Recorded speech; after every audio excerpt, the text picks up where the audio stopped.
Bien, merci beaucoup Pascal. À côté de ce curriculum vitae qui ressemble à un Wikipédia amélioré, ce que je voudrais faire avec vous, c'est finalement vous montrer comment, fils de juriste, père et mère, comment on peut trouver sa voie dans le domaine cardiovasculaire alors que rien ne prédispose à cela. Et pas plus d'ailleurs d'être médecin que d'être scientifique. Je dis bien être médecin et scientifique, parce que je suis d'abord médecin, puis scientifique, chronologiquement parlant, et d'autre part, je reste profondément habité par la médecine que j'ai voulu faire. Pourquoi ai-je voulu faire médecine ? Je dirais que ça ne vous regarde pas beaucoup, mais je peux quand même dire que, familialement parlant, j'avais des raisons fortes de faire médecine. Et c'est sûrement, quand j'y repense maintenant, une des motivations qui m'a conduit, dès la classe de 3e, 4e, à dire à mes parents, je vais faire médecine. Et mon père, docteur en droit, m'a dit, très bien, tu vas faire du grec, du latin, et les maths, tu peux les oublier. Alors, Dieu merci, il y avait une section qui s'appelait A' dans mon époque, et qui permettait de faire le tout. Sauf une chose, c'était l'anglais. Alors, j'ai eu quand même 1 en anglais au bac, ce qui était juste à la limite de ne pas me faire recaler, et donc j'ai continué quand même avec cela des études supérieures. Alors, dès que je suis arrivé, tout jeune et moulu interne, je me suis posé la question, comme tous les internes, on n'était pas obligé à ce moment-là de choisir dès le berceau quel type de spécialité médicale il faut faire, ce qui est maintenant malheureusement le cas. Il n'y a même pratiquement plus de droit au remords. Donc j'ai été là où il y avait de la place, et j'étais quand même assez intéressé par l'endocrinologie. Alors l'endocrinologie, c'est une médecine qui a énormément évolué en espace. Alors là, je vais vous dire, on va balayer un large temps. Mais je dirais, dans les années où j'ai débuté médecine, l'endocrinologie était extrêmement attrayante parce qu'on pouvait faire un diagnostic d'inspection. Pensez à quelqu'un qui a un goitre, pensez à un nain, pensez à un acromégale, et vous voyez tout de suite le patient. C'est donc une médecine de l'aperçu. Et en fait, elle a évolué vers une médecine de l'inaperçu. Pourquoi ? Parce qu'on a été capable, progressivement, de pouvoir doser les hormones dans le sang, d'étudier avec des produits issus des glandes l'effet thérapeutique, et donc progressivement, cette médecine a évolué. Alors, ce que vous allez voir, c'est que l'endocrinologie qui m'a passionné, rien d'étonnant à cela quand on est jeune, c'est l'endocrinologie des hormones sexuelles. Alors, les hormones sexuelles commençaient à être dosées, de façon difficile d'ailleurs, avec des techniques, quand j'y pense, qui exposaient d'ailleurs les laborantines ou les laborantins et les chercheurs à des vapeurs de benzène, car tout se faisait pratiquement par des chromatographies répétées pour pouvoir isoler les hormones et les doser. Mais ce qui était intéressant dans cette endocrinologie qui naissait entre 68 et 75, c'était le fait que les hormones qui circulaient étaient pour certaines liées à des protéines dans le plasma, et que d'autre part, il fallait qu'elles agissent sur des tissus, qu'elles étaient reconnues par des récepteurs. Donc des molécules qui étaient capables de pouvoir reconnaître, par exemple, la progestérone, et qui pouvaient ensuite induire un certain nombre d'actions, une fois la reconnaissance établie entre l'hormone et son récepteur. Et donc j'ai commencé très vite à m'intéresser à la protéine qui intéressait en fait celui avec lequel je travaillais à l'époque, qui était une protéine de liaison des hormones sexuelles dans le plasma qu'on appelait la testostérone, estradiol binding globulin. Et puis alors il s'est trouvé dans mon internat que j'avais un trou d'1 an, parce que je voulais absolument aller en endocrinologie, terminer ma formation d'interne à Cochin, mais à ce moment-là, on retenait les places et il n'y avait pas de place possible. Il fallait attendre parce qu'il y avait déjà une liste assez importante. Et ça, c'est la chance, quelquefois, qui vous aide. Du coup, je me suis dit, qu'est-ce que je vais faire pendant cette année, et qui s'est transformée en une bonne année et demie, en fait. Eh bien, je me suis dit, je vais faire un peu de faculté de sciences. C'est comme ça que les choses ont démarré. Et ensuite, je suis parti aux États-Unis avec une toute petite famille à l'époque, à Bethesda ou NIH, pour pouvoir me former. Et là, il y avait des protéines encore plus intéressantes que les protéines de liaison dans le plasma, qui étaient justement ce fameux récepteur. récepteur de la progestérone, qui a été un des premiers, avec le récepteur de l'estradiol, à être caractérisé. Je ne dis pas isolé, il a fallu beaucoup plus de temps pour cela, mais au moins être caractérisé. Et tous les éléments de caractérisation d'un récepteur qui s'appelle progestérone, estradiol, testostérone, sont les mêmes pour d'autres hormones.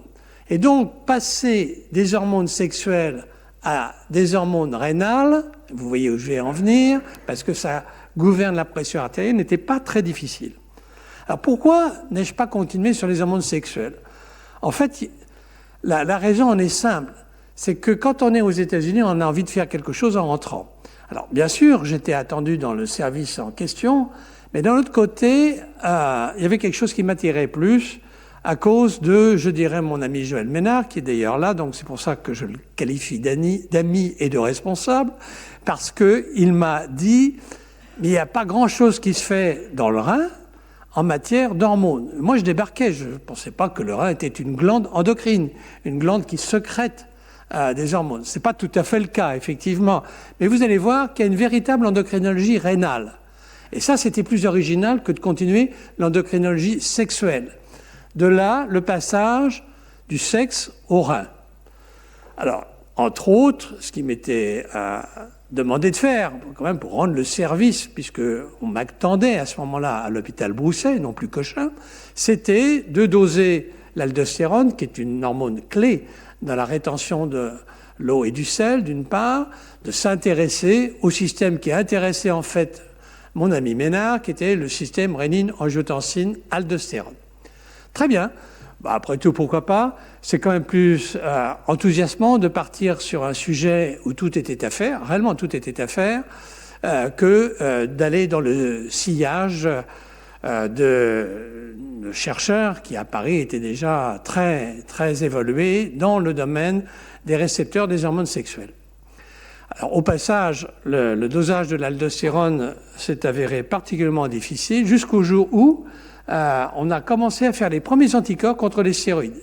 Ça, c'était vraiment un moment important, je crois, puisque l'unité dans laquelle j'ai travaillé, l'unité INSERM, s'est mis à faire un certain nombre de dosages, et notamment de dosages sur les hormones stéroïdes. Nous couplions, c'est-à-dire que nous fixions de manière covalente le stéroïde à une grosse protéine comme l'albumine, et puis les lapins avaient le bon goût de nous faire des anticorps anti-aldostérone, et nous-mêmes nous repérions cela, et nous échangions de façon extrêmement naïve nos anticorps anti-aldostérone qui étaient relativement uniques contre des anticorps qui étaient beaucoup moins uniques avec des laboratoires de façon à pouvoir meubler en quelque sorte notre collection de dosage. Alors ce que je vais essayer de vous résumer, c'est 45 ans de recherche sur ce système rénine-angiotensine en 45 minutes. Donc vous voyez, il va passer à peu près 1 minute par année avec, si vous voulez, plusieurs aspects. J'ai toujours travaillé finalement sur le système rénine-angiotensine. C'est ma bulle, c'est mon rêve, c'est mon intimité. Si vous aviez un scalpel pour regarder à l'intérieur du cerveau, vous ne trouveriez pas la bosse des maths qu'a très joliment décrit Étienne il y a à peu près un mois. Vous trouveriez un truc curieux qui s'appelle la rénine et que je vais essayer de discuter avec vous. La rénine a toutes les sauces, vous la voyez ici. Aussi bien en biologie moléculaire, on va en parler bien sûr, mais aussi en physiologie qu'on va appeler intégrative, parce qu'elle est réellement impliquée dans l'hypertension artérielle rénovasculaire. Ça, c'est les années 70. Puis à partir des années 80, on a commencé vraiment à rentrer dans la structure même de la rénine, je vais vous en dire un mot, et puis surtout, c'est pas nous, mais les laboratoires pharmaceutiques, en fait un laboratoire pharmaceutique qui était le laboratoire Squibb, pas Bristol Myers Squibb, mais réellement Squibb, a découvert un inhibiteur du système rénine-angiotensine qui s'appelle le captopril. Alors là, c'est toute une ligne de recherche que je vais un petit peu développer parce que nous avons travaillé très régulièrement, pratiquement de 80 à 2000, avec les laboratoires Squibb. Non pas dans le développement de recherche clinique, mais réellement sur le plan fondamental. Et c'était une collaboration que j'ai trouvé extraordinairement fructueuse. Et c'est exceptionnel d'avoir 20 ans de collaboration avec un laboratoire qui est d'ailleurs passé de Squibb à Bristol Myers Squibb et qui continue à l'heure actuelle dans de nombreux domaines, moins sur l'hypertension, je vous dirai pourquoi. Et puis, si vous regardez les années 90, on va passer rapidement, mais l'angiotensine, je vais vous en dire un mot, qui est réellement le peptide effecteur, qui est entre guillemets l'hormone, si je puis dire, authentique de ce système, nous avons découvert qu'elle était impliquée dans d'autres domaines que simplement la régulation de la pression artérielle, puisque elle joue aussi comme facteur de croissance, elle peut jouer aussi comme facteur de croissance des vaisseaux, et elle joue un rôle, je dirais, délétère au niveau cardiaque et rénal, pouvant entraîner une fibrose, c'est-à-dire une insuffisance rénale, une insuffisance cardiaque, ce qui fait que, en 90, on découvre progressivement des indications aux bloqueurs du système rénine-angiotensine, à savoir des indications qui, en dehors de l'hypertension, sont l'insuffisance cardiaque, le post-infarctus, l'insuffisance rénale. Donc vous voyez une explosion littéralement dans le domaine cardiovasculaire de cette ligne de recherche et de ces inhibiteurs. Et puis continuant toujours à travailler sur le même sujet, on est opiniâtre, eh bien, vous allez voir qu'on approfondit les choses, qu'on trouve d'autres types d'inhibiteurs, qu'on se pose la question logique de la génétique de ce système et de son implication éventuelle dans l'hypertension artérielle ou dans les maladies rénales et cardiaques, et puis de savoir si finalement, et c'est une question clé, est-ce qu'on peut vivre sans ce système? Est-ce qu'il y a des maladies où ce système est complètement inactivé? Est-ce que finalement aussi ce système que nous pensons extrêmement important chez l'homme a un équivalent chez l'animal, et depuis quand et à quoi ce système a-t-il bien pu servir? Alors on va essayer de balayer tout ça, non pas en revenant en arrière, mais en allant en avant. Ça c'est moi j'ai rien trouvé, j'ai adapté ce qu'ont trouvé les autres avec des technologies modernes, c'est finalement ça le message. Par exemple en 1949, Page à la Cleveland Clinic, qui a au passage, avec d'autres, trouvé la structure du peptide angiotensine, a établi une théorie qu'il appelle la théorie mosaïque de l'hypertension artérielle, dans laquelle il montre que vous voyez ici au milieu la pression de perfusion est finalement dépendante de nombreux facteurs qui interagissent entre eux.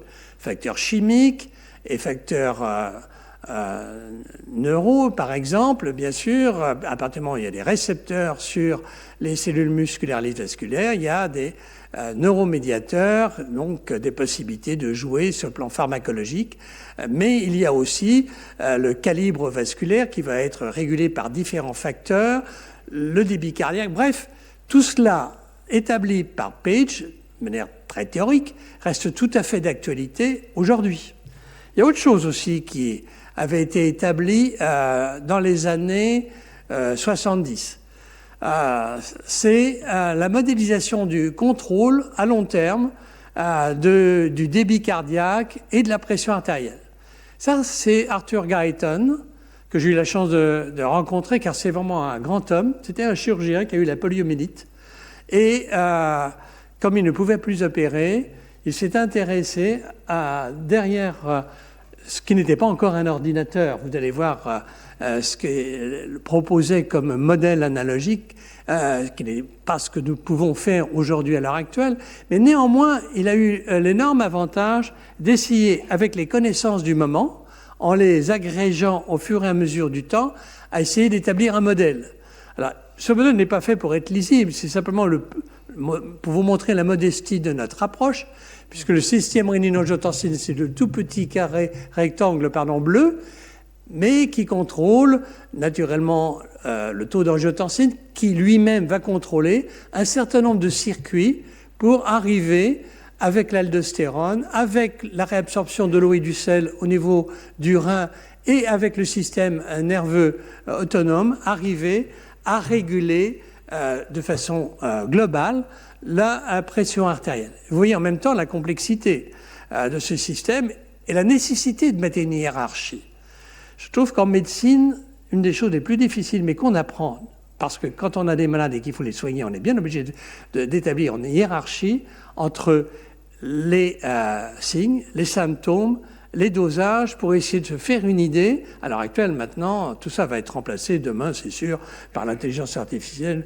Et le médecin n'aura qu'à appuyer sur un bouton qui proviendra, qui amènera les différents examens et proposera un diagnostic. En fait, vraiment, je pense que ce que j'ai pu apprendre dans l'exercice médical, c'est à essayer de classer. Je pense que c'est vrai aussi, bien sûr, en physiologie. Il faut arriver à classer pour ne pas se laisser embarquer dans des voies secondaires. Et c'est ça que je voudrais essayer de vous montrer dans les diapositives qui suivent. Le système est assez simple. Vous voyez, c'est un système dans lequel je vais décrire chaque élément, bien sûr, mais vous avez ce système qui va agir sur l'aldostérone, qui est donc une hormone, un stéroïde, un peu différent des hormones sexuelles, mais c'est un stéroïde, qui va agir notamment sur le rein pour réabsorber le sodium, mais le système va interagir aussi sur le rein directement pour réabsorber du sodium. Et si on réabsorbe du sodium, on va augmenter en même temps ipso facto le volume plasmatique, pour faire simple et court. On va augmenter la pression artérielle et c'est un système cybernétique.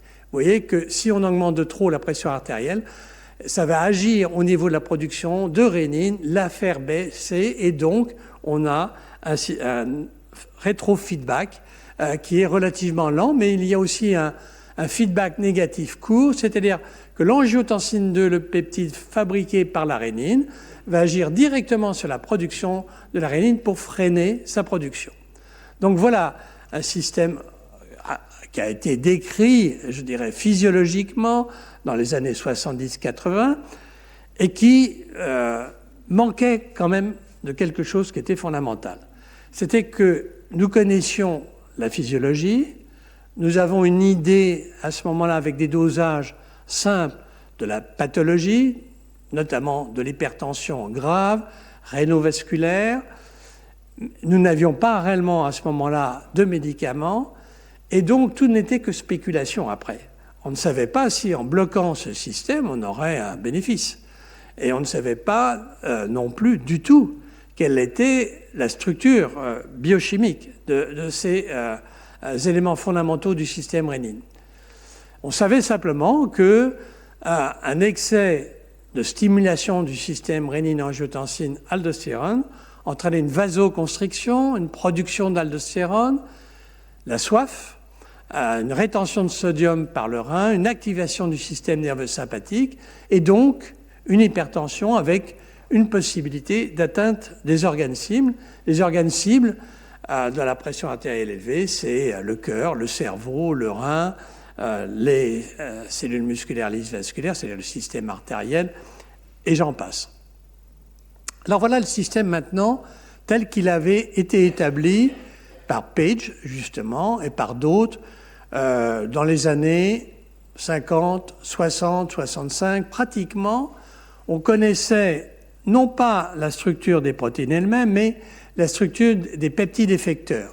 Par exemple, on savait que la rénine, une grosse molécule, agissait sur une grosse molécule qu'on appelle angiotensinogène, qui est fabriquée par le foie, et qu'il y avait un clivage de la partie N-terminale, la queue N-terminale de l'angiotensinogène pour produire ce peptide de 10 acides aminés. Et puis, il y a une deuxième réaction qui intervient sur l'angiotensine 1, faite par l'enzyme de conversion de l'angiotensine qui clive à 10 peptides, histidine, leucine en C-terminale, pour donner l'angiotensine 2. Et l'angiotensine 2 est vraiment le peptide effecteur du système, il est indiqué là.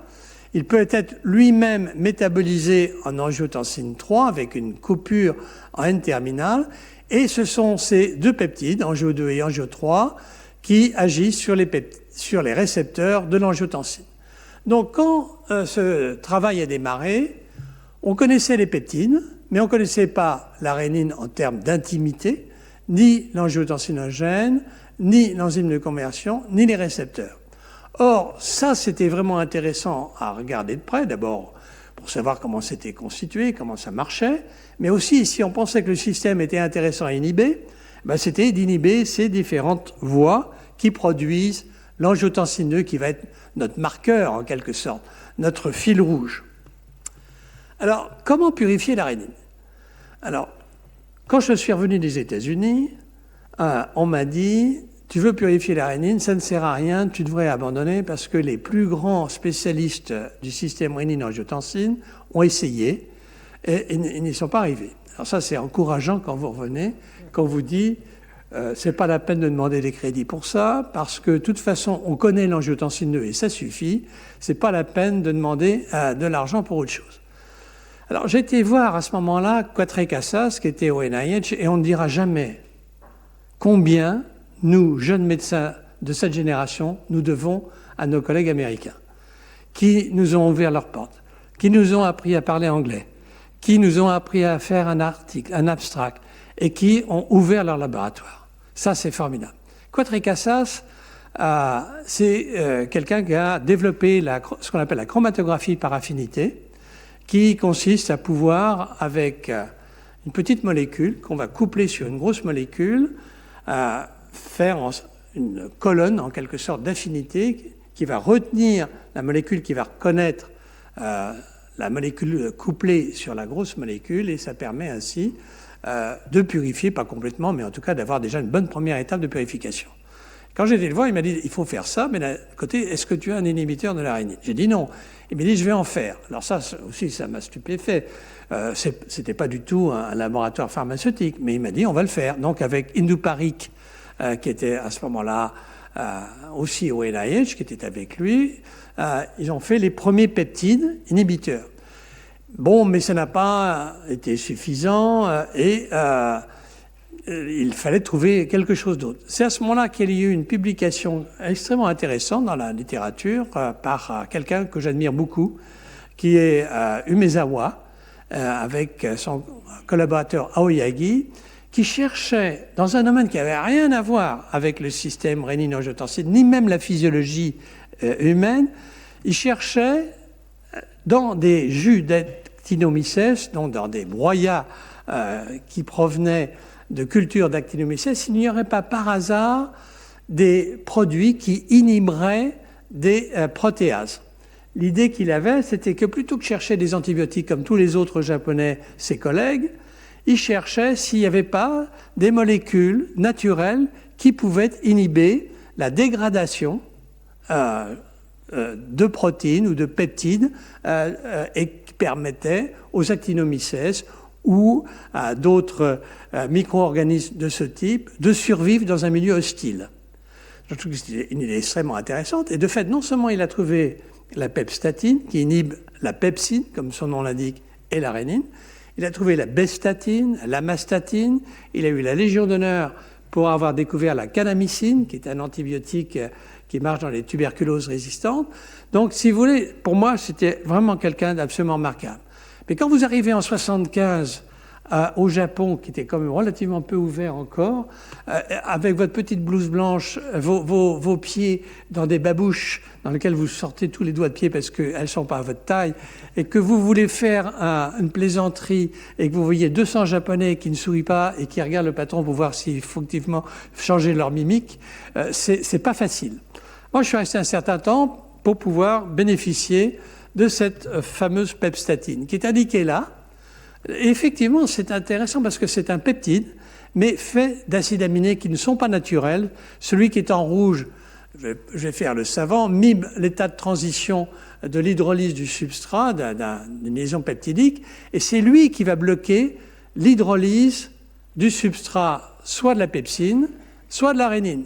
Pourquoi de la rénine? Parce que la pepsine et la rénine ont des points communs sur lesquels je vais revenir, et donc je m'étais dit, avec le laboratoire, que c'était une bonne manière de faire cette fameuse colonne de chromatographie d'affinité pour pouvoir purifier la rénine. Alors le problème, c'est que la rénine, c'est à peu près le 500 millième des protéines rénales. C'est pas beaucoup. Donc la première technique, ça a été de convaincre une société lilloise, la Rapidase, qu'il n'y avait rien de mieux que la rénine, et ils nous ont donné 70 kilos de rein de porc, qu'ils ont quand même commencé à broyer, purifier, etc., pour terminer avec 3 mg de rénine. Et à partir de ce moment-là, je me suis dit, mais qu'est-ce qu'on peut faire avec ça? On ne pouvait pas faire de séquence, on pouvait pratiquement rien faire. Heureusement, comme clinicien, je suis, avec l'équipe, tombé sur une patiente atteinte d'une tumeur à rénine. Alors, une tumeur à rénine, c'est exceptionnel. Ça se publie pratiquement encore. Il se trouve qu'on avait quand même, dans le service, un recrutement d'hypertension particulièrement sévère et grave. Et donc, c'est une des causes classiques qu'il fallait rechercher. Donc, on l'a recherchée pour trouver cette tumeur. Elle est rare parce qu'elle se développe donc aux dépens des quelques cellules qui se trouvent au niveau de l'artériole afférente, c'est-à-dire l'artériole qui naît de l'artère rénale et qui va se transformer en un peloton artériel pour permettre l'ultrafiltration dans le glomérule, dans la capsule de Bowman, avec la production d'une urine primitive. Et là, vous voyez ici, avec les anticorps antirénine, les premiers marquages qu'on a pu faire avec les anticorps. Et vous voyez là, c'est un cas particulier d'hypertension rénalo-vasculaire particulièrement marqué. Du coup, toutes les cellules justaglomérulaires productrices d'urénine sont marquées. Mais si on n'avait pas eu cette tumeur, ça aurait pris beaucoup de temps. Alors, nous avons donc travaillé sur le clonage de la rénine à partir de cette tumeur, mais il y a une deuxième chance qui est la nature. Il existe chez la souris une glande sous-maxillaire, ne me demandez pas à quoi elle sert, parce qu'on peut l'enlever, Dieu sait si on a enlevé de ces glandes sous-maxillaires chez les souris, elles se portent très bien, mais elles ont l'avantage d'être bourrées de rénine, pour certaines souches et pas pour d'autres. Et donc, il n'y a pas besoin d'être grand savant pour se dire que si on peut avoir des techniques comparatives en prenant la glande sous-maxillaire de souris qui en fabriquent énormément, comme les souris suisses, ou pas du tout comme les balles, ou très peu comme les balles BC, par ce qu'on appelle un criblage différentiel, on va pouvoir repérer les gènes qui codent pour la rénine. Ça a été réalisé grâce à une collaboration avec François Roujon à Pasteur, dès 81, en même temps que pratiquement on travaillait sur la rénine rénale humaine. Donc Florence Soubouillet a été dépêchée à Pasteur, moi-même j'ai passé 3 mois avec François Roujon là-bas, pour cloner cette fameuse rénine, et vous allez voir aussi que nous avons établi, je dirais avec cette tumeur, le processus de maturation du précurseur inactif de la rénine qu'on appelle la prorénine en rénine. Voilà la tumeur. Alors ça, c'est une tumeur qui n'est pas la tumeur sur laquelle on a travaillé, elle se voit bien, parce que c'est une IRM, c'est une tumeur hypodense, et puis il y a ce qu'on appelle le signe de la flèche, c'est-à-dire que le radiologue vous indique où il faut regarder et dépister la tumeur. Voilà. Le problème, c'est que quand cette tumeur en 81, il n'y avait pas de signe de la flèche, il n'y avait pas d'IRM, et le chirurgien que j'ai réussi à convaincre au dernier moment d'opérer sans voir la tumeur, l'a opéré sur des arguments qui étaient que ça ne pouvait pas être autre chose, pratiquement, que nous avions quand même fait des dosages de la rénine dans les veines rénales, qui n'étaient d'ailleurs pas complètement probants, et il est tombé sur une tumeur qu'on a enlevée, tumeur de 5 grammes, et à ce moment-là, tout a démarré. Comme vous pouvez l'imaginer, ça a facilité notre vie. Vous voyez, c'est très intéressant, c'est la cellule qui produit les tumeurs. Mais c'est pareil pour une cellule productrice d'urénine. C'est une cellule bâtarde. Pourquoi ? Parce qu'elle a 2 caractéristiques. D'une part, elle a des myofilaments, et ça c'est tout à fait caractéristique des cellules musculaires lisses vasculaires, et d'autre part, elle a des granules denses, que vous voyez très bien, de forme rhomboïde ici, paracristalline, quand on regarde encore un plus fort grossissement en microscopie électronique, qui se transforment ultérieurement en granules denses. C'est comme des graines de sécrétion d'une hormone. Et effectivement, on se trouve dans le cas d'une protéine qui est stockée sous une forme inactive, qu'on appelle la prorénine, dans ces gros granules de sécrétion des cellules productrices, des cellules justaglomérulaires. Alors voilà, si vous voulez, ce qu'on montre classiquement quand on fait une représentation en linéaire d'une protéine. Vous avez un prépeptide qui va être très vite éliminé, et puis vous avez un propeptide qui va devoir être éliminé pour donner la protéine active. Autrement dit, la prorénine comme la propepsine comme la procatepsine sont des molécules inactives. Il faut que ce peptide-là soit détaché de la protéase mature pour pouvoir être actif. Ici, vous avez la signature classique de ce qu'on appelle les protéases acides. Il y a un trio, asp, triglycère, quatuor, ou cer ou tréonine, qui se trouve à 2 endroits et qui est responsable de l'activité catalytique de la rénine. Alors ça peut vous indiquer que ça provient d'une duplication génique.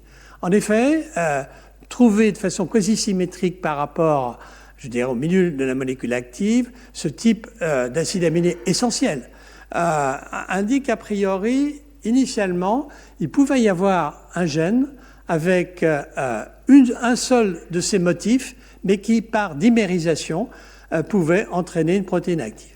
C'est effectivement le cas. L'aspartylprotéase rétrovirale du virus du sida a exactement cette structure, avec exactement la même signature, asp, gly.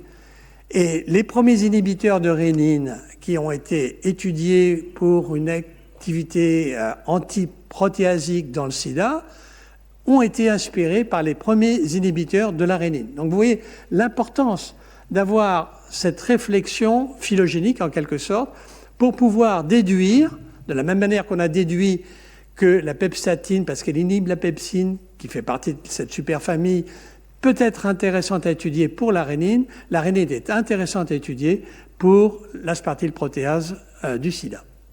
Donc voilà.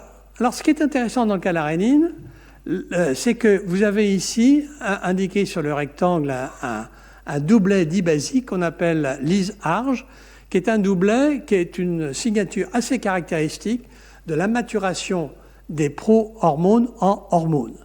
Et ça, quand on fait l'endocrino et qu'on regarde un précurseur neuropeptidique, c'est habituellement une indication qu'il peut y avoir une maturation d'un précurseur en un peptide qui peut être un neuropeptide ou un peptide hormonal. Eh bien, c'est exactement le cas pour la rénine. Il faut qu'il y ait ce clivage pour que la rénine soit active. Mais alors, qu'est-ce qui fait ce clivage ? Alors là, ça reste un point d'interrogation. Je vous accumulerai à la fin les points d'interrogation qui restent, ça en fait partie. Donc, il ne faut pas croire que ce que je vous donne là, c'est fini, c'est réglé, il y a circulé, il n'y a rien à voir. Il y a beaucoup de questions qui se posent. Je regrette d'avoir mon âge pour ne pas avoir 45 ans devant moi et convaincre des jeunes de travailler sur les 45 questions. Mais pour moi, ce qui était intéressant, vous voyez, on est quand même qu'en 84, c'est qu'on posait une question qui reste toujours vraie, c'est celle-là, c'est que la rénine est fabriquée sous la forme inactive, la prorénine, elle va être accumulée dans des grains de sécrétion, elle va être, par des stimuli divers, libérée dans la circulation sous la forme de rénine inactive ou de prorénine, et puis il va y avoir dans ces fameux protogranules et granules une maturation progressive et une libération de rénine active. Et pour toutes les raisons que je vous ai indiquées, je pense que la rénine est une hormone masquée ou une enzyme bâtarde qui est tout à fait unique dans la littérature.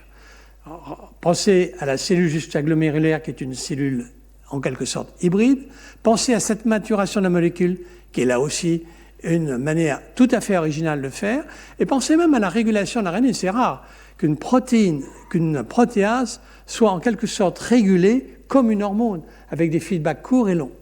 Donc c'est ce qui rend la molécule intéressante. Mais ce qui la rend encore plus intéressante, c'est d'inhiber, ou d'inhiber le système.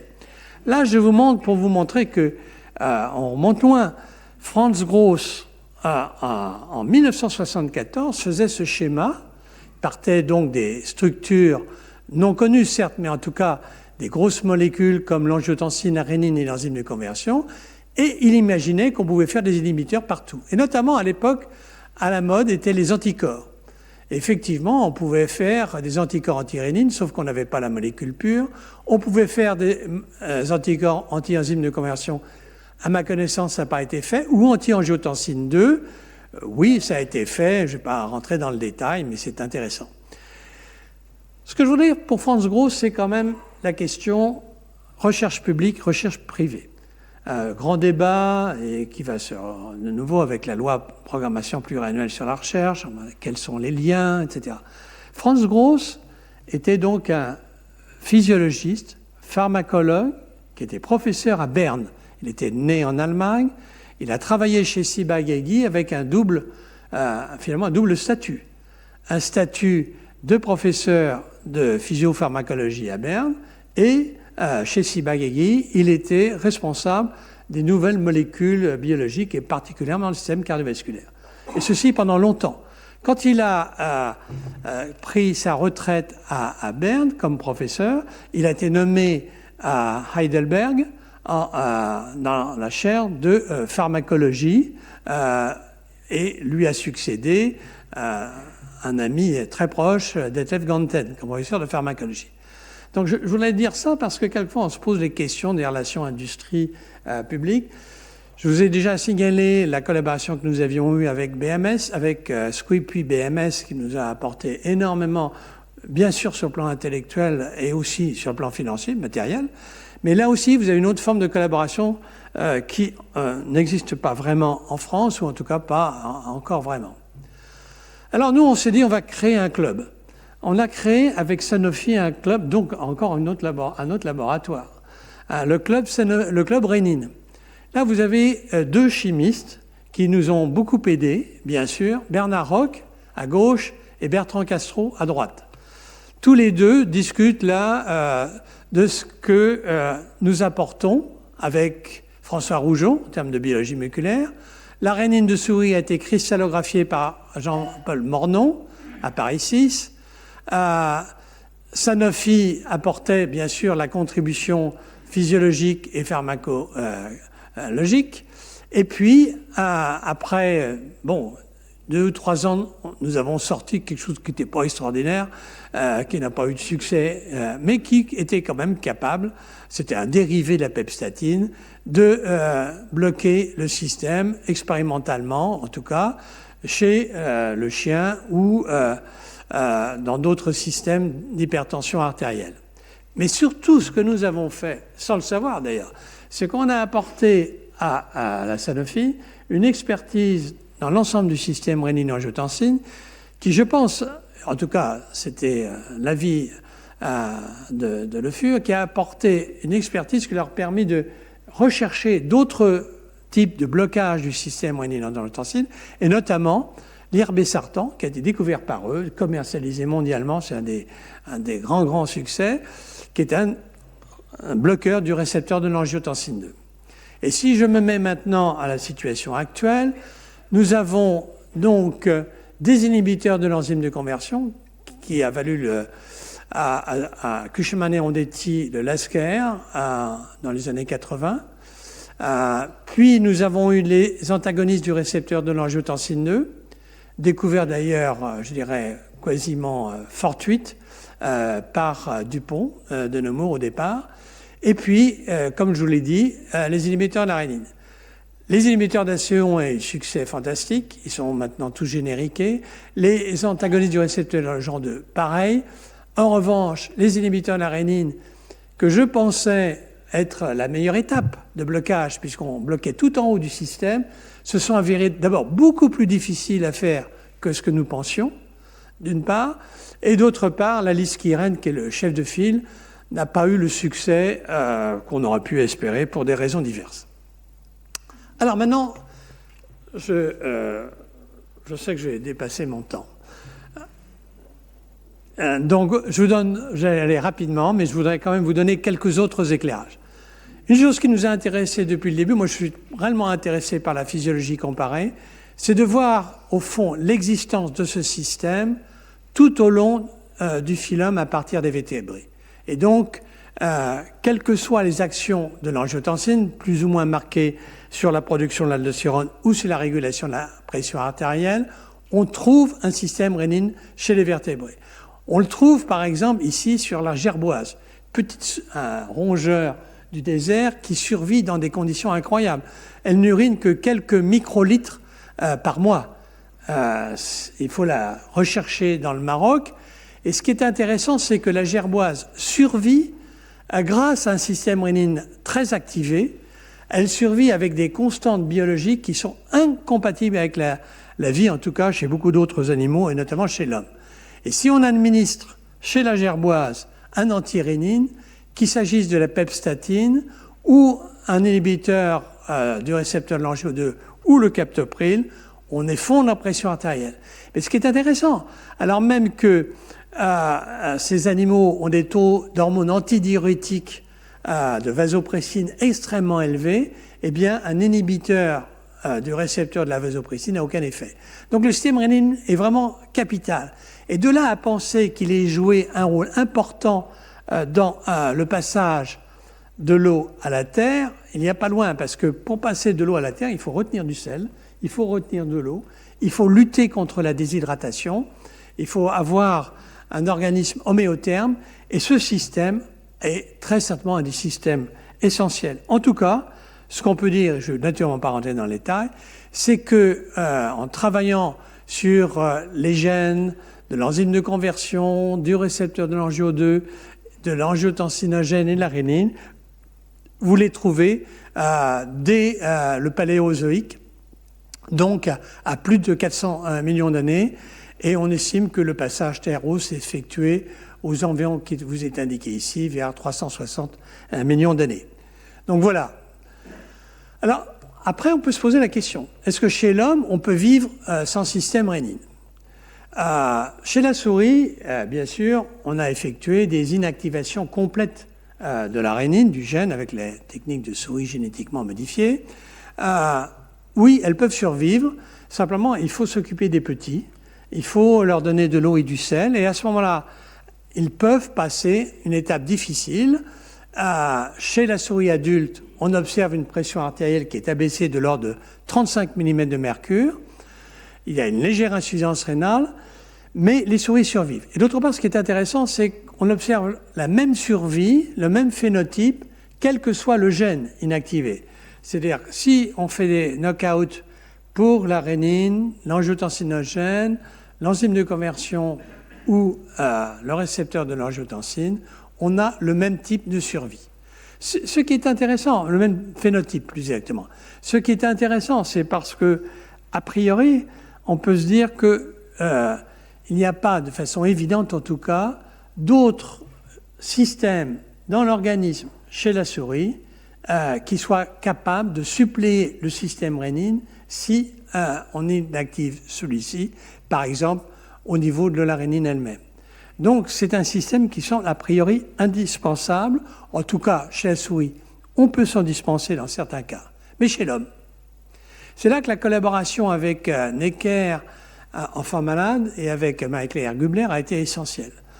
Marie-Claire Gubler avait des coupes de reins de fœtus qui étaient morts dans la période périnatale, et elle avait remarqué en utilisant les anticorps anti-rénine qu'il y avait un marquage incroyable de ces fameuses cellules juxtaglomérulaires. Autrement dit, tout se passait comme si le système avait été superactivé durant la vie fœtale, mais que, malheureusement, le fœtus ou le tout nouveau-né était décédé.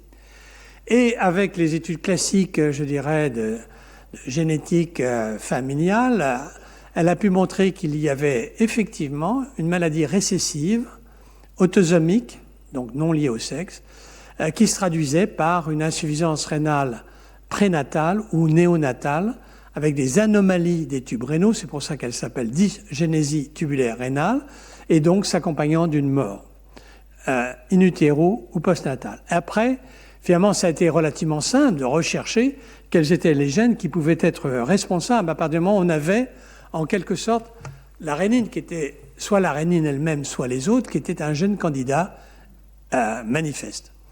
Là, je vous montre simplement le type de travail qu'on a fait avec elle. On a réellement collaboré pendant plusieurs années avec elle, parce que c'était une manière aussi pour nous de comprendre quels étaient les éléments déterminants, quels étaient les éléments structuraux déterminants de la rénine, à partir du moment où on avait des familles où malheureusement il y avait des morts lorsque les deux parents étaient atteints du gène morbide, et de voir après comment ça se passait. Et donc là, voilà, par exemple, il y a 2 familles que nous avons étudiées, avec 2 mortalités périnatales pour l'une, une mortalité seulement pour l'autre, parce que le deuxième patient a pu survivre grâce, le sachant, à une hémodialyse extrêmement précoce après la naissance et une transplantation, et l'enfant est vivant toujours.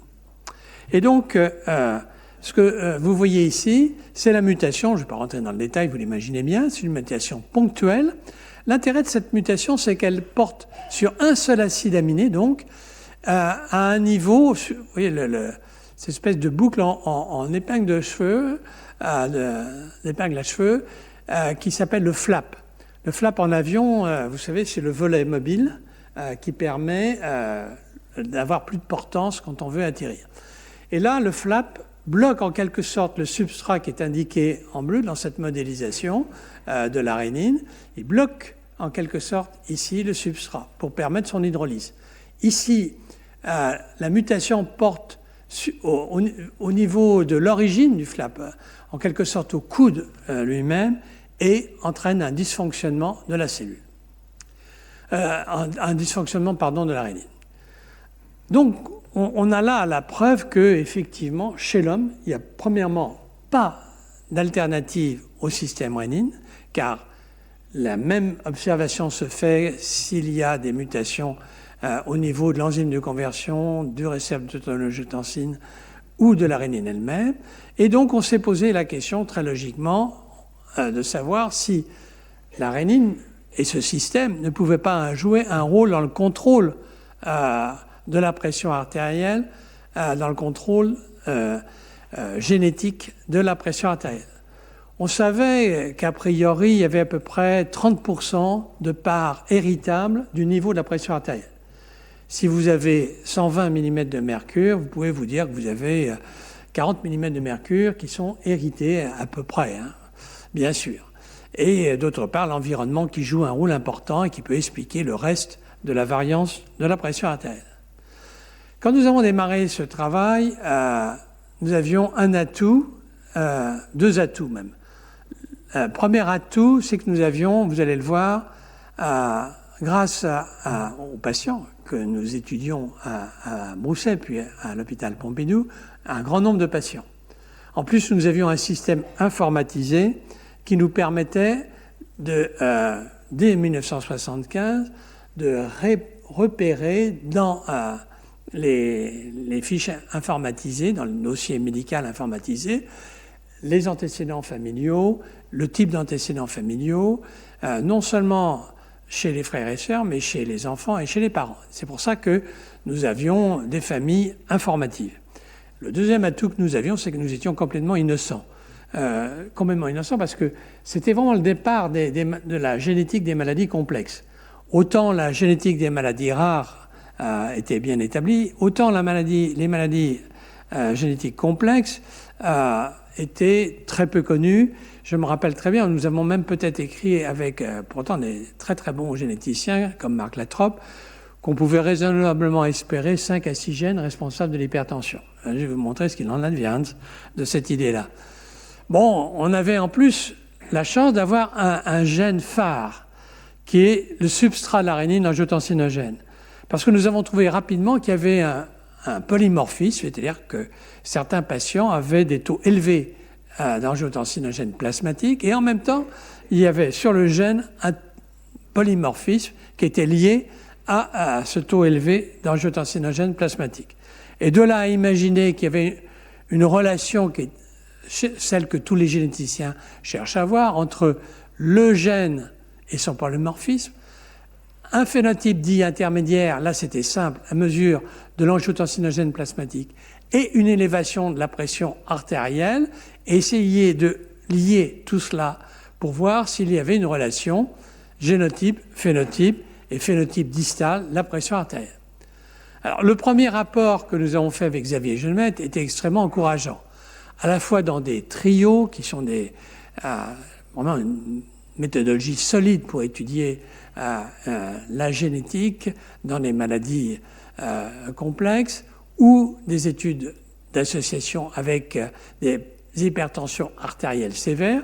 Nous avons trouvé que un variant de l'angiotensinogène qui est indiqué ici était lié à un taux élevé d'angiotensinogène plasmatique. Nous avons trouvé en plus qu'il y avait au niveau du promoteur de l'angiotensinogène qui régule la production d'angiotensinogène un variant que nous avions pensé être causal. Et en plus, Ces travaux avaient stimulé Oliver Smithies, qui est quand même prix Nobel, avec qui ça a été une merveille de travailler, et qui nous a dit vous avez raison, parce que quand je mets des duplications du taux, il a fait une technique assez sophistiquée de duplication génique du gène de l'angiotensinogène chez la souris, il a montré que lorsque on passait de 2 gènes d'angiotensinogène chez la souris avec une pression à 130 mm de mercure, si on mettait un 3e gène, on avait une élévation du taux d'angiotensinogène plasmatique et une élévation de la pression artérielle, 4 gènes, donc une véritable duplication du taux de l'angiotensinogène, du gène de l'angiotensinogène. On avait des taux plus élevés d'angiotensinogène plasmatique et aussi de pression artérielle. Donc, vraiment, si on s'était arrêté là, c'était parfait. Maintenant, on est en 2019 et pas en 95, on aurait dû s'arrêter là. Et effectivement, à la fin des années 2000, il y avait quand même d'autres études. Vous voyez, il y avait quand même 45 000 patients quand on poulait l'ensemble des études qui allaient dans le même sens. Mais en 2010, il faut bien reconnaître que l'approche gène candidat était beaucoup plus compliquée. Il y avait beaucoup plus de gènes candidats que le seul système rénine-angiotensine. Et je dirais, le nombre de 200 gènes était un nombre, je dirais, minimal.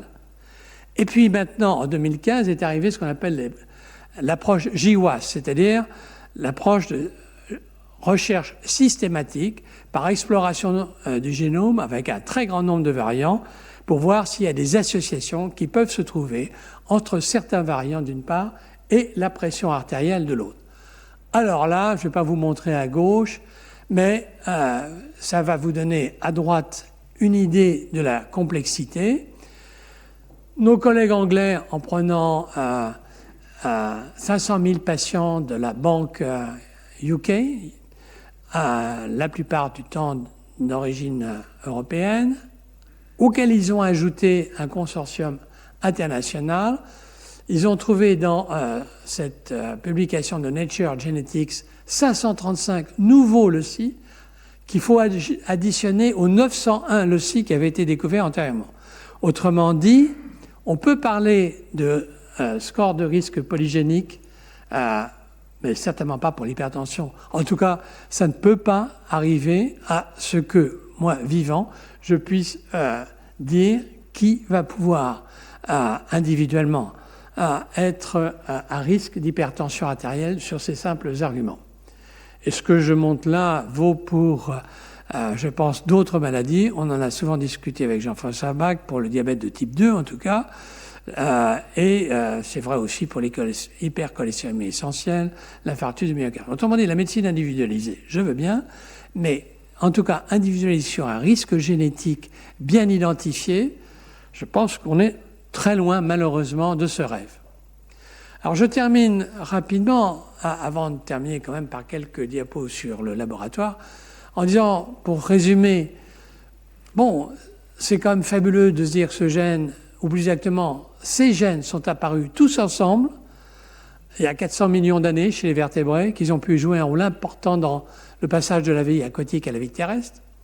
Vous avez vu que ces gènes, chez l'homme, sont indispensables durant la vie fœtale, mais que, certes, si on bloque ces gènes ou les produits de ces gènes dans l'hypertension, l'insuffisance cardiaque et rénale avec des résultats spectaculaires, je parie que dans cette salle, un certain nombre d'entre vous ont des bloqueurs du récepteur ou de l'enzyme de conversion de l'angiotensine. En tout cas, c'est probable.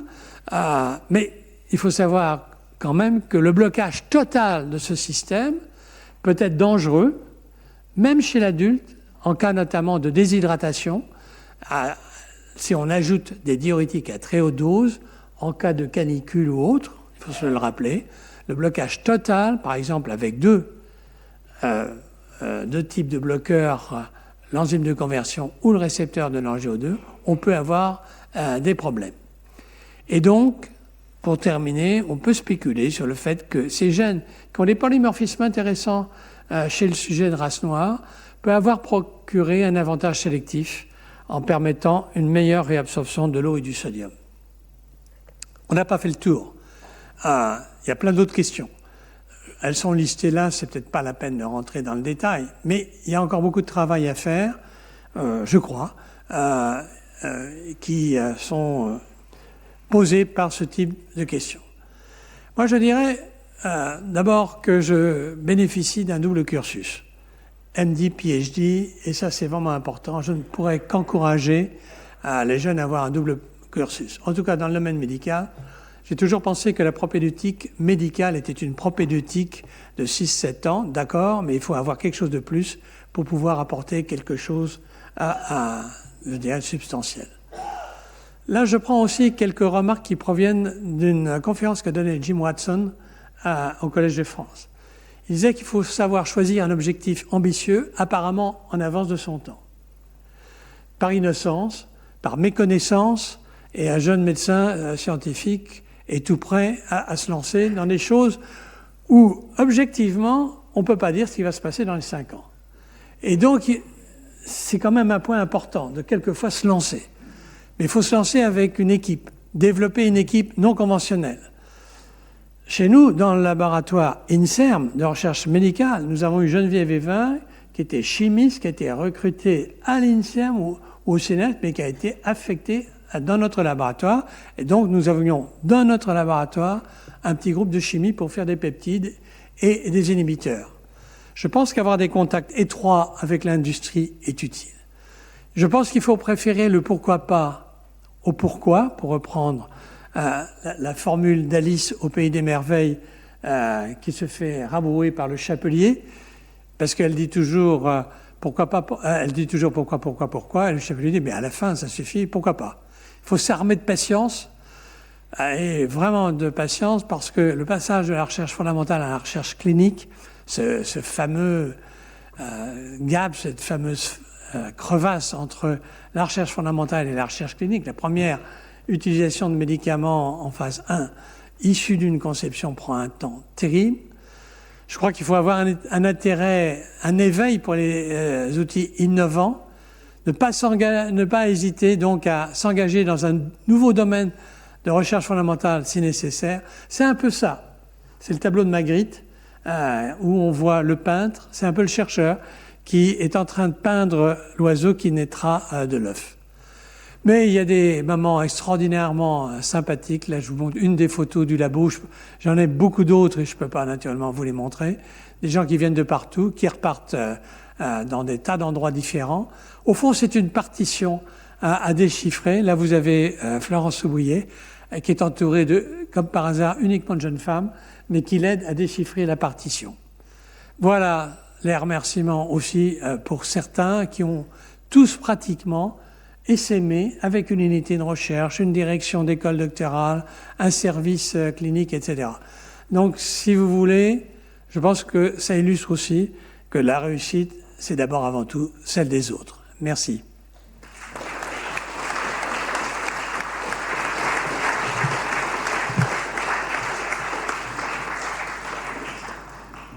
Merci Pierre pour ces 45 ans en 55 minutes. Nous allons prendre des questions. Y a-t-il des questions? Lancez-vous. Yves. Salut. Une question là. Bon, puisqu'il faut poser une question, Pierre, dans ces maladies multifactorielles, polygéniques, dont l'hypertension, évidemment, le type de description, est-ce que tu ne crois pas qu'au sein de ces études en GWAS, en fait, il y a quand même plein de familles qui sont elles-mêmes avec, disons, un mode d'hérédité particulier, avec des gènes, des mutations particulières, dans le même gène ou dans des gènes différents. Et comment feras-tu? Oui, ça c'est une question qu'on doit se poser, parce que le GWAS efface tout. Alors, quand même, dans le GWAS, que je n'ai pas voulu développer, il y avait une grosse flèche bleue qui montrait l'angiotensinogène. Donc, il avait été repéré dans le GWAS comme un des gènes associés à... Ça fait plaisir, mais il y en avait 1000 par ailleurs. En fait, on peut parfaitement passer à côté des rares maladies monogéniques, et elles existent. Elles ont un effet très fort sur le niveau de la pression artérielle, parce que pour prendre par exemple une maladie qui entraîne une réabsorption obligatoire majeure au niveau du tube distal du sodium, le syndrome de Lidl, c'est à peu près 20 mm de mercure de plus quand on a la mutation. Mais la mutation existe, je ne sais pas moi, sur 1 pour 1000 des familles. Et donc, on n'a aucune chance, honnêtement, de les trouver. Et moi, je crois que ces GWAS, malheureusement, ne sont pas suffisamment précis. Nous n'avons pas, à l'heure actuelle, suffisamment de précision pour le phénotype pour repérer ce qui devrait être séparé de la masse d'informations, certes, mais de la masse qui, finalement, dilue complètement l'information. Alors, à un moment donné, je pense que la stratégie est toujours la même. On se dit, oui, mais il y a, mettons, une vingtaine de maladies monogéniques à effet fort sur la pression artérielle. Dans l'étude de Framingham, Lévy a repris cette hypothèse avec d'autres en se disant, mais après tout, peut-être que ces gènes qui ont un effet fort sur la pression artérielle, dans l'étude de Framingham, qui est quand même bien catégorisée, où les phénotypes de plusieurs générations sont identifiés, peut-être va-t-on trouver un excès ou l'implication de ce gène dans les familles atteintes d'HTA, et ça n'a pas été le cas.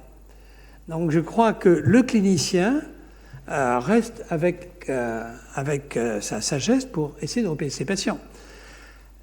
Il y a 15 jours, il y avait une émission à la télévision avec des collègues cardiologues, hypertensologues qui répondaient aux questions de Marine Carrère d'Ancos, ou Marine Carrère, et qui disaient, ben voilà, la tension, ça se prend comme ça, etc., etc.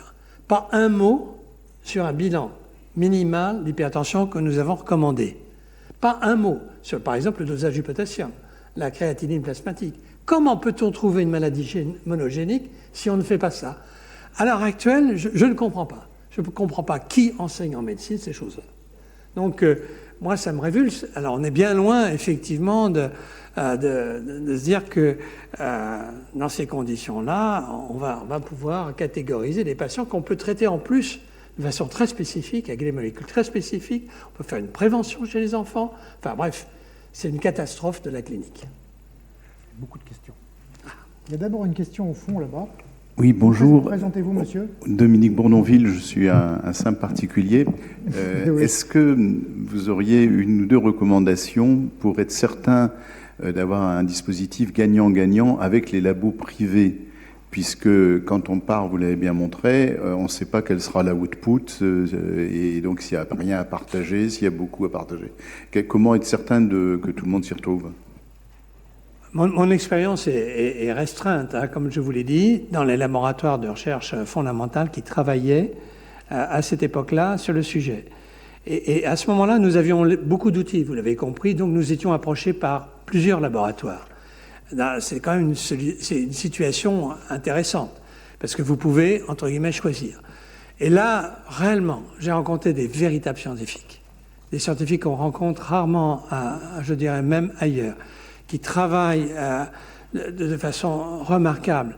Et donc, ça a été un plaisir de travailler. Et là, bon, je dirais que nous apportions quelque chose. Ils apportaient, bien entendu, leur expérience, leur expertise, et nous n'avions pas, je dirais, comme je l'ai dit, nous n'avions pas, en plus, si vous voulez, le côté un peu délicat à négocier, qui est de travailler sur des essais cliniques où il peut y avoir des liens d'intérêt qui sont plus simples, qui ne sont pas toujours très simples, je veux dire, au contraire, à bien mettre en avant. Donc là, moi, je pense que le travail que nous avons fait, le club Rénine, je vous l'ai montré aussi. On n'a abouti à rien avec ce club Rénine. Quand j'avais discuté avec Miguel Ondetti sur l'enzyme de conversion, ils avaient déjà synthétisé le captopril. Nous, on leur a apporté quoi? La structure de l'enzyme de conversion, mais ils m'ont dit on n'en a rien à faire. Ils ont commencé à faire des molécules autour du captopril, mais sans avoir besoin de la structure. Ils ont essayé de le cristalliser avec nous d'ailleurs. Ça a été un échec. Il a été cristallisé, l'enzyme de conversion, en Afrique du Sud, mais ça n'a servi à rien. Enfin, je veux dire, en dehors de comprendre l'enzyme. Vous voyez, c'est assez compliqué quelque part. C'est pas aussi simple que on pourrait le croire, et ça simplifie aussi quelque part les relations. Ce que sont les relations, en tout cas scientifiques, que j'ai eues tout le temps. Beaucoup de questions. Daniel. Oui, Daniel Ouvard. Pierre, merci pour ce parcours de 45 ans, qui évidemment est impressionnant. Et j'ai une question de biologie cellulaire. La cellule que tu as décrite, rénine, effectivement est intrigante, parce qu'elle a un caractère, comme tu l'as présenté, d'une sécrétion non régulée par libération de vésicules qui contiennent la rénine, et une sécrétion régulée, oui, en parallèle, dans laquelle se forment des granules de sécrétion, de stockage. Bon, habituellement, les cellules ne font pas les deux choses à la fois. En tout cas, de ce que j'en sais, il doit y en a peut-être y en avoir d'autres, mais en tout cas, là, c'est quelque chose que je découvre. Et ma question, c'est de la sécrétion non régulée. L'enzyme est libéré, non activé, donc il est activé à l'extérieur, dans la circulation sanguine, je présume, en tout cas, dans le milieu extracellulaire. Est-ce qu'on connaît la protéase qui fait cela? Et deuxièmement, tu as dit que dans la sécrétion régulée, donc dans les granules, elle est libérée active. Et donc, où se passe et quelle est l'enzyme qui fait cette conversion? Et s'agit-il des mêmes enzymes? Et comment tout cela fonctionne? C'est compliqué. Ta question est simple, mais malheureusement, je n'ai pas la réponse. Donc, je vais être très bref parce que je sais qu'il y a d'autres questions. La première chose, c'est que nous nous sommes inspirés du modèle de la proinsuline-insuline. J'avais été voir Donald Steiner à Chicago pour discuter avec lui. Et le modèle est vraiment appuyé sur un autre modèle, comme la proinsuline et la prorénine, l'insuline, la rénine. Alors, nous ne connaissons pas la protéase qui est active à l'intérieur de la cellule justaglomérulaire. La rénine qui est sécrétée sous la forme inactive qu'on appelle la prorénine est capable sans doute de s'auto-activer, un peu comme la pepsine, le pepsinogène s'auto-active. Mais sans doute pas exactement de la même manière. Il est possible qu'il y ait un repliement du propeptide au niveau du site actif. D'ailleurs, nous avons fait des peptides à partir du prosegment pour inhiber la rénine, tu vois la stratégie. Et donc, il peut y avoir un dépliement en quelque sorte, sans pour autant qu'il y ait clivage de la prorénine en rénine, et une activation locale de la prorénine. Alors, tout ça, c'est difficile à montrer. On a fait des anticorps monoclonaux contre la prorénine, contre la rénine active, pour essayer de comprendre tout cela. Mais la réalité de tout cela, c'est que nous ne connaissons pas l'enzyme. On aurait bien aimé la connaître, cette enzyme, parce que c'était encore une autre manière d'inhiber, à la limite, l'activation de la rénine. Merci. Je crois que la question suivante est celle de Madame. Oui, Nadine Vivier. Je voulais vous demander, vous avez insisté sur le travail en équipe. Oui. Et vos relations avec les États-Unis auxquels vous êtes redevable, au Japon aussi, etc. Quelle est la situation aujourd'hui de la coopération internationale dans la recherche médicale? Bon, aujourd'hui, sur le domaine que je connais bien, elle est obligatoire dans le domaine de la génétique. On ne peut plus faire la génétique tout seul. En fin de compte, le meilleur exemple, c'est les grandes études de GWAS, où il y a des consortia qui s'agrègent pour pouvoir avoir un nombre suffisant de patients. Donc, après Hypergen que je vous ai montré, il y a eu EURNetGen, European Network. Et puis, à l'heure actuelle, toutes les équipes de génétique sur l'hypertension se connaissent, échangent leur banque de données. Ça, c'est une première chose. Malheureusement, sur le système que je viens de vous décrire, la recherche est dormante. Elle est dormante parce que faut bien voir que c'est une recherche difficile. Elle nécessite des biochimistes quand même aguerris, parce que tout le simple a été fait. Enfin, moi, j'ai l'impression. Et donc, il faut avoir des gens qui vraiment se consacrent à ça. Or, l'industrie pharmaceutique, qui nous a beaucoup aidés dans les années 70 à 2000, quand on leur a dit, vous savez, maintenant c'est à peu près réglé l'hypertension. C'est vrai que c'est à peu près réglé. Il y a pratiquement quelques hypertensions résistantes, c'est vrai. Mais en termes de molécules, si les gens prennent correctement leurs produits, si ils sont correctement administrés, je dirais que 95% des hypertensions sont réglées. C'est plus un marché. Et donc, tout ce que nous avons eu comme support que je vous ai décrit a disparu. Et comme il s'agit de domaines difficiles de recherche pour lesquels les gens, on va avoir tendance à dire dans une agence de moyens, mais de toute façon, les équipes antérieures ont déjà démonté, qu'est-ce que vous voulez montrer de plus? C'est finalement la curiosité, c'est de la botanique. Et vous ne ferez pas facilement un contrat de recherche avec la phylogénèse du système rénine. Même si pour moi, c'est vraiment très intéressant. Voilà, donc je pense qu'il y a des difficultés. Alors il y a quelques huluberlus qui continuent à travailler, qui se connaissent, hein, c'est un petit milieu, et puis qui voilà, font de leur mieux. Mais je pense qu'on a quand même une phase de croissance difficile. Sauf erreur, la question suivante, c'est monsieur. Rita Hamdan, professeur des universités en Tunisie. Alors, monsieur Corvol, vous êtes très célèbre en Tunisie.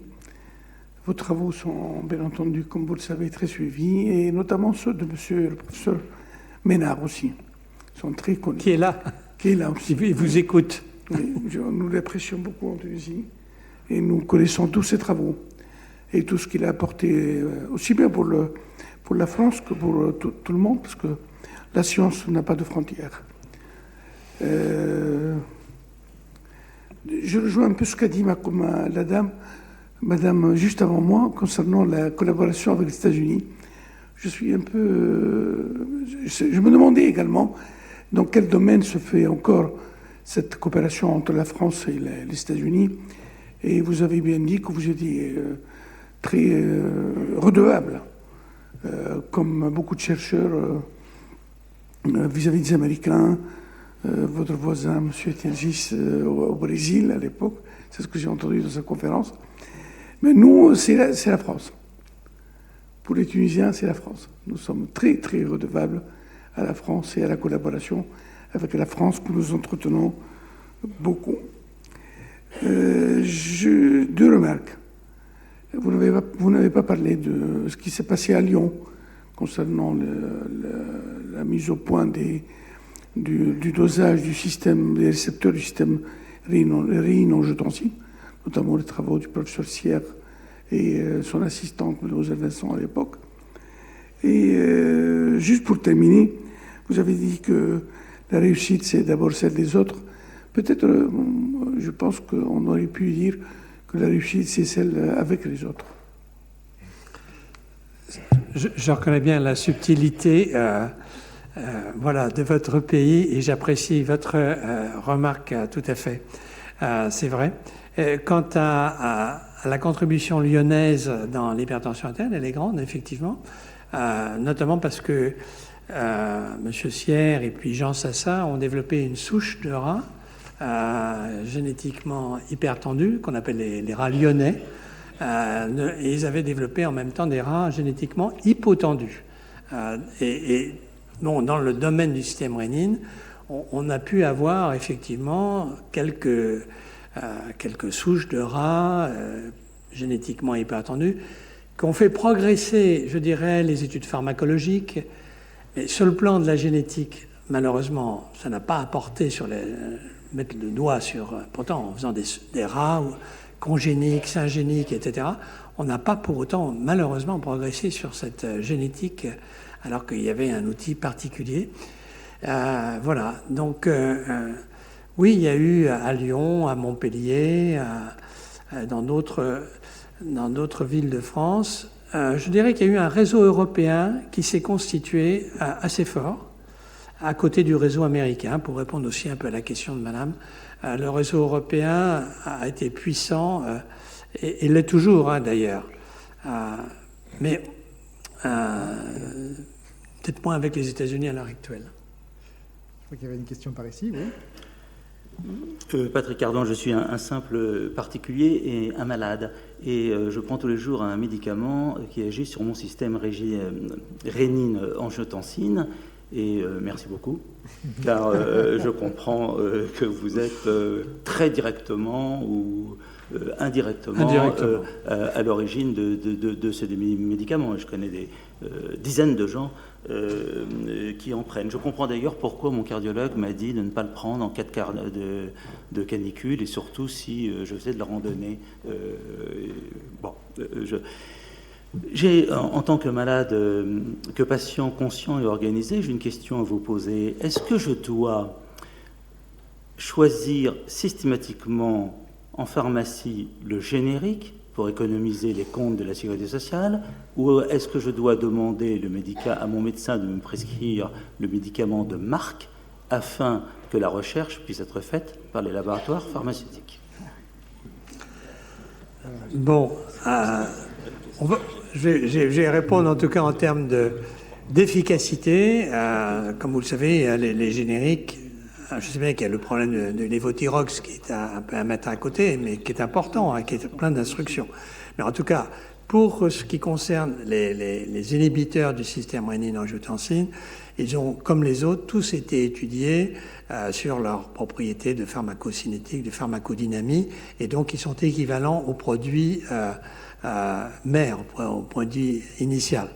Alors maintenant, il y a une deuxième question qui se pose, c'est quel inhibiteur, puisque je vous ai montré qu'on peut inhiber au niveau de la rénine, de l'enzyme de conversion ou du récepteur.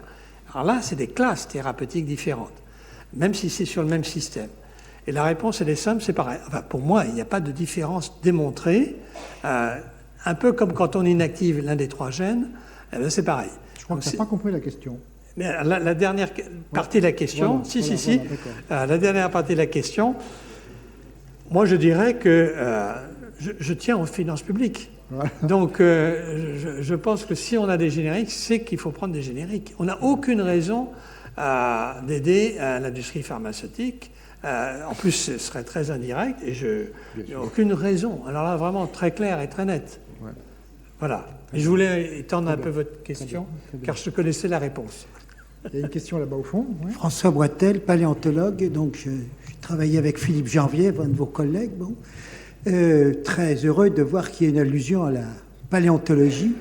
Et j'ai beaucoup étudié le passage de la vie aquatique à la vie terrestre. Donc c'est...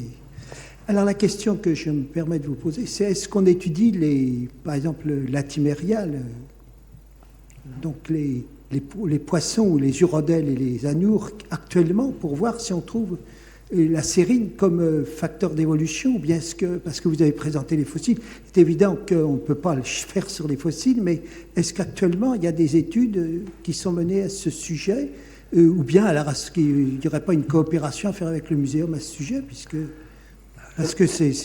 pour moi c'est une joie de voir ce tableau phylogénique qu'on doit surtout aux Suédois d'ailleurs, à l'école de paléontologie suédoise, à laquelle appartient Philippe Janvier d'ailleurs, et mon ancien professeur Jean-Pierre Lehmann, qui était de l'Académie des sciences aussi. Est-ce qu'il y a actuellement des études sur... Alors, je ne peux pas vous dire... Oui, parce que ça serait peut-être à développer, justement. Le sélacanthe existe toujours, malheureusement, oui. C'est pas une espèce fréquente, mais c'est le plus loin, peut-être. Enfin, je ne sais pas. Je sais que son génome complet a été publié dans Nature il n'y a pas tellement longtemps. Et pour la sérine, donc ça...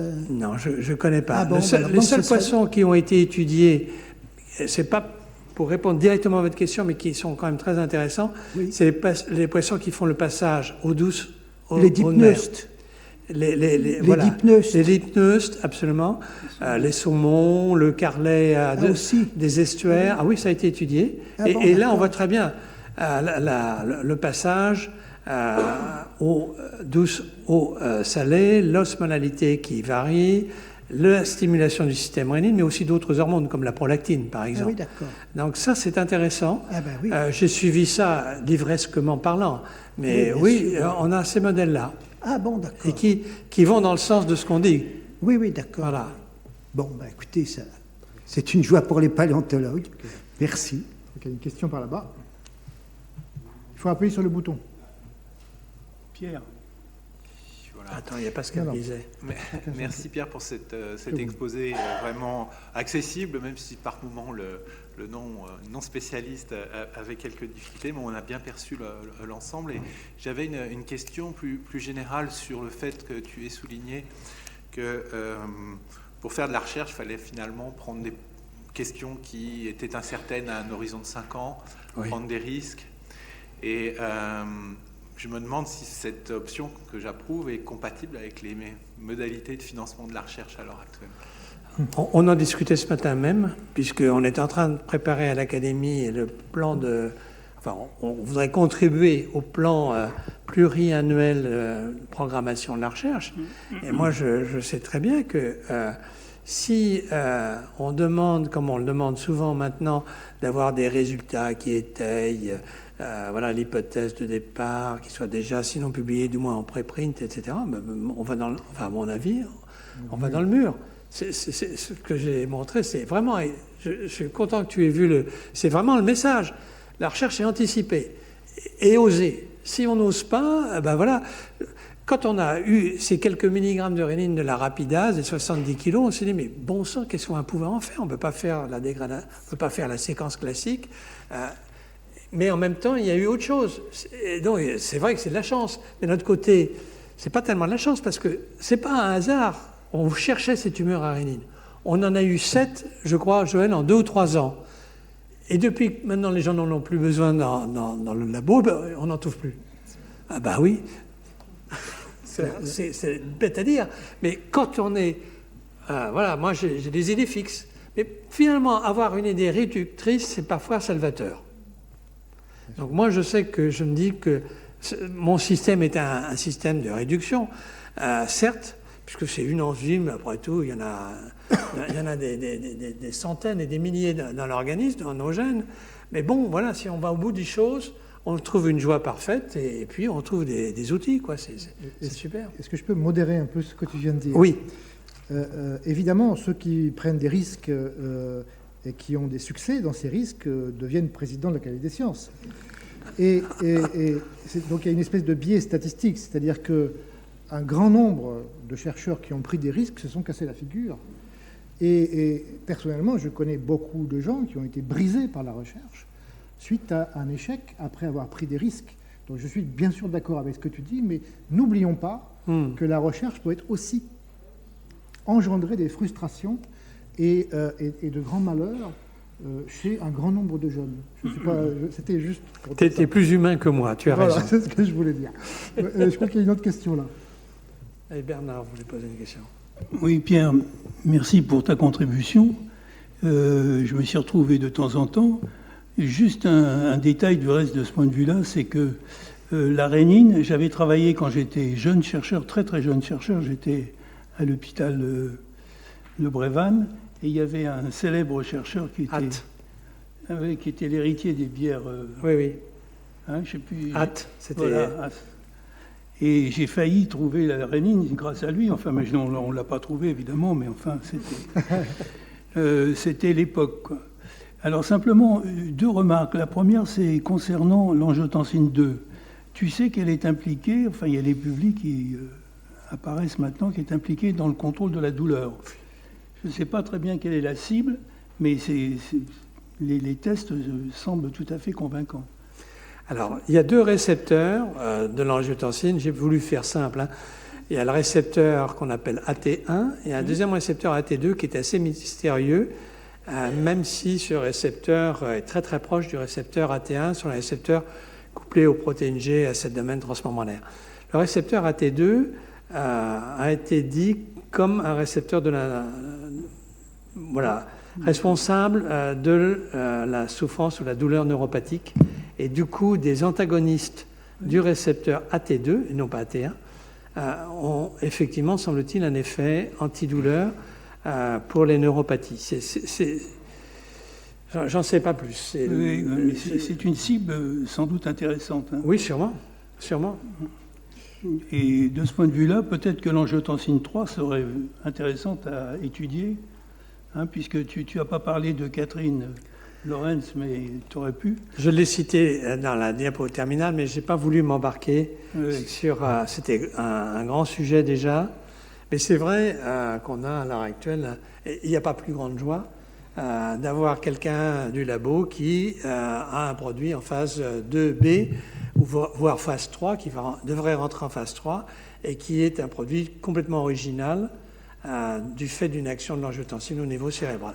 Donc ça, c'est quelque chose qu'évidemment on suit de très près, mais c'est pas, même si Bernard, Catherine et moi-même partageons le brevet de Catherine, donc néanmoins je trouve que je suis trop loin de cette recherche pour en faire état aujourd'hui. Avant de donner la parole à Jean-François Bach pour sa question, j'ai moi-même le privilège de poser une question. Bien sûr, nous avons des pratiques scientifiques presque diamétralement opposées. Hein. Moi, mon travail de mathématicien est essentiellement solitaire. Toi, tu as parlé du travail en groupe. Ce qui m'intéresse, c'est que tu es médecin. Quel est ton rapport aux patients? Est-ce que le côté humain de la médecine est une chose importante pour toi? Et ce que j'aimerais savoir, c'est comment est le quotidien de ton travail. Qu'est-ce qu'on fait? On se lève le matin, on va où? On va à l'hôpital, on voit des patients, ou est-ce qu'on voit des collègues? Comment est le quotidien? C'est une chose qui m'interpelle, puisque je n'en ai pas la moindre idée de ce qu'est la vie d'un médecin scientifique. Honnêtement, là, je viens de voir notre ami Alain Fischer qui vient de partir, mais je crois qu'il dirait la même chose que moi. C'est un quotidien extrêmement, Yves est là, c'est un quotidien extrêmement lourd en termes de travail. Je crois que, je pense que tout le monde ne se rend pas compte que les semaines sont vraiment lourdes.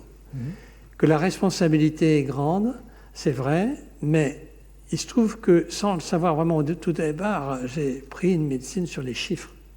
En fin de compte, le malade hypertendu, c'est quelqu'un qui a plus, pour être simple, plus que 160, 90. D'accord.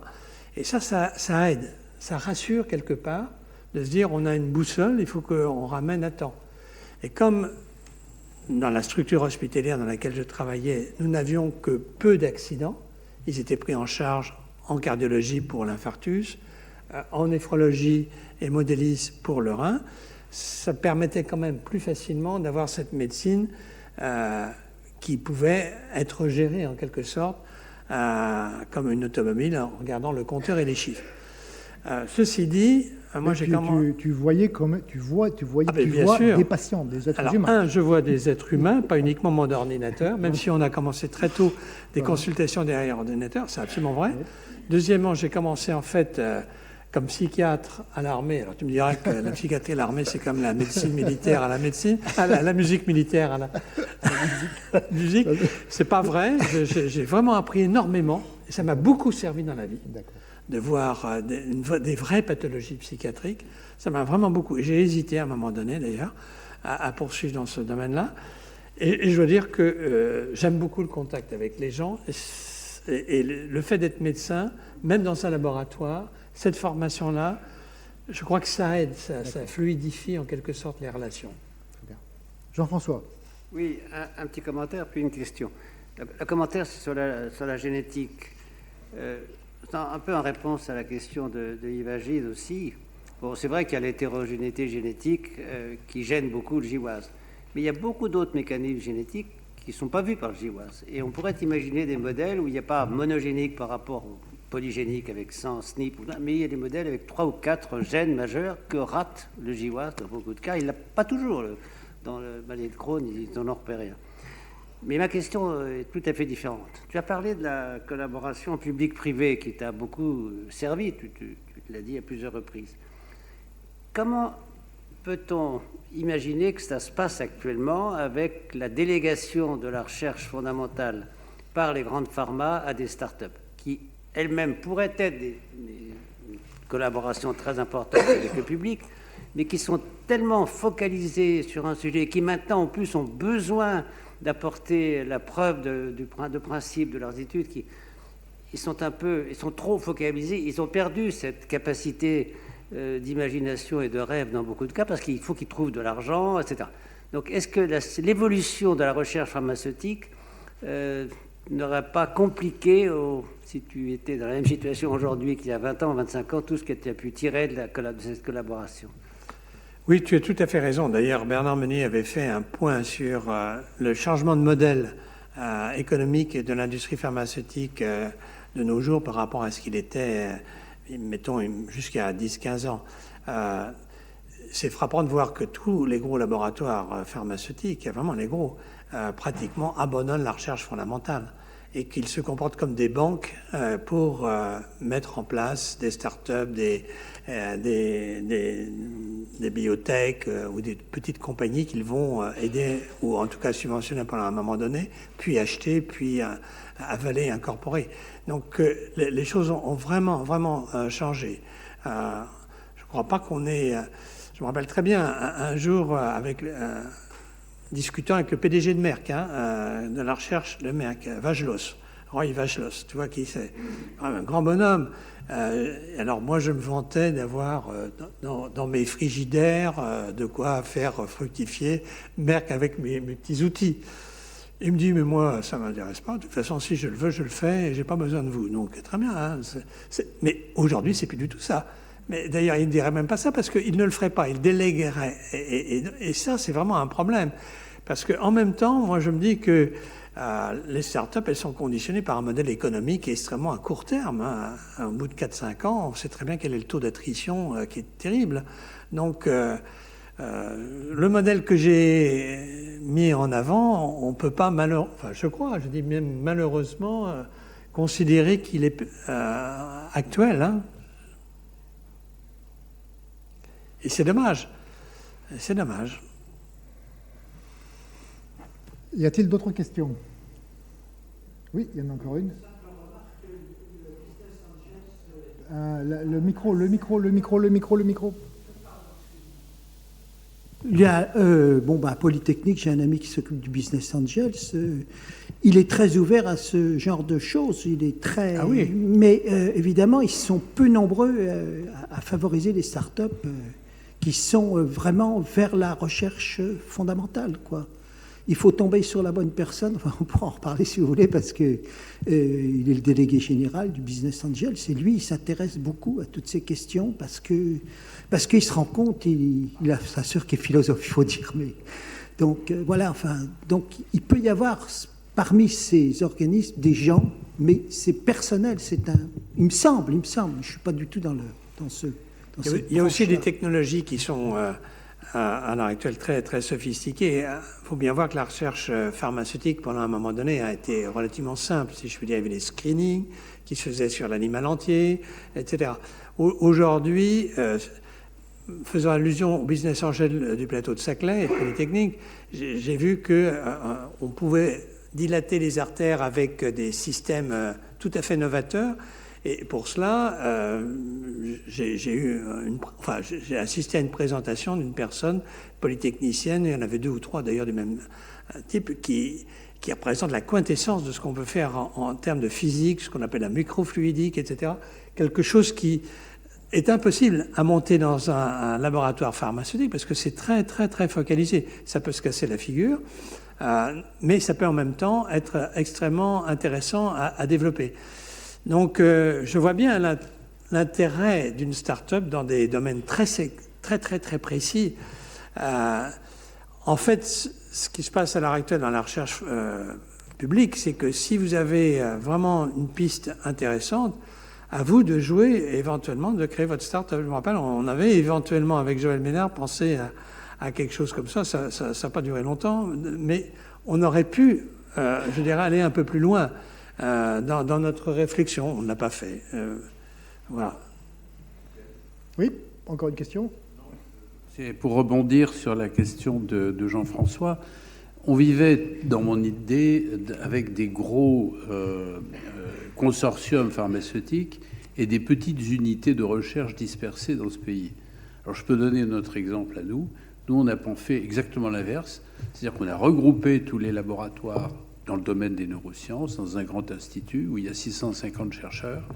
Et puis, on a une grosse pépinière d'entreprises. C'est-à-dire qu'on a plein de petites entreprises autour. Je ne sais pas ce que ça donnera, mais c'est assez intéressant de voir que c'est le modèle inverse du passé. Ouais, très bien. Écoutez, je pense que nous allons remercier Pierre pour sa présentation.